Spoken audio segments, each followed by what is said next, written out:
In this video I'm going to show you how to download the game, a game about digging a hole. You probably have seen this game on YouTube, on the big gaming channels. Now, before we start, I would like to ask you to subscribe to our channel and like the video. The first step is to go open your Google browser, and after that we need to locate this game first on Steam. Now go to Steam, after that search for the game, a game about digging a hole, and select it.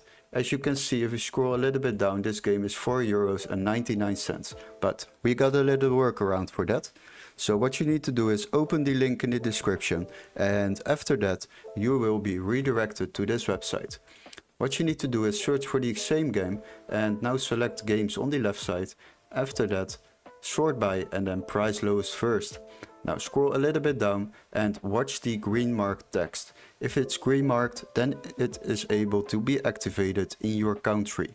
So what we will do, we will select the most cheapest one. And as you can see, this one is already cheaper than on Steam itself. So what you need to do is select the game. Then you can purchase this game through this website, and you will receive an email confirmation with an activation key and all the steps to follow to download and activate this game in Steam. So you download the game from Steam, but a little bit cheaper than on the Steam store itself. And that is how you download and install the game, a game about digging a hole on your PC. Hopefully these tips were helpful. Don't forget to like and subscribe, and we would love to see you in our next tutorial. Cheers guys!